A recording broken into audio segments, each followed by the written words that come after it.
Hello friend, तर आहे ना कृष्णाने थोडा सकाळीच अभ्यास करून घेतलेला आणि सुट्टीचा दिवस असल्यामुळे ना तो सकाळीच थोडा अभ्यास करून घेऊन सायंकाळी मस्त असं खेळायचं त्याचा मूड असतो, त्याच्यामुळे तो पटकन असं त्याचा अभ्यास करून घेतो आणि ती गोष्ट आहे ना माझ्यासाठी खूप छान आहे.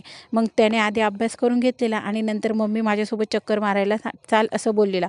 आता सकाळचे जरी 9 वाजलेले 10 वाजलेले असले तरी ना ऊन बघू शकता तुम्ही किती प्रखर पडायला लागलं आहे आणि या उन्हाच्या झळा आहे ना माझे डोळे तर उघडायलाच तयार होत नाही या उन्हामध्ये.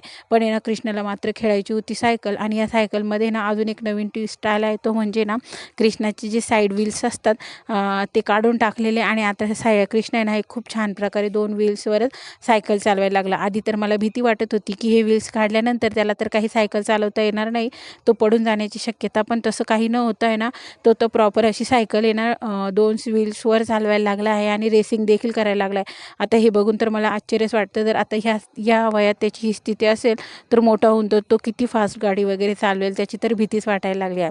त्यानंतर ना छान असे दिवसभराचं सगळं आवरून आता उन्हामुळे मुलं थोडीशी कंटाळवाणी होतात, त्याच्यामुळे छान असं आम्ही गार्डनमध्ये गेलेलो आणि तुम्ही बघू शकता गार्डनमध्ये तुडुंब अशी गर्दी झालेली होती. सगळेजण छान निवांत अशी बसलेली होती, छोटी मुलं खेळत होती आणि एका ठिकाणी तर भांडणं सुरू झालेलं.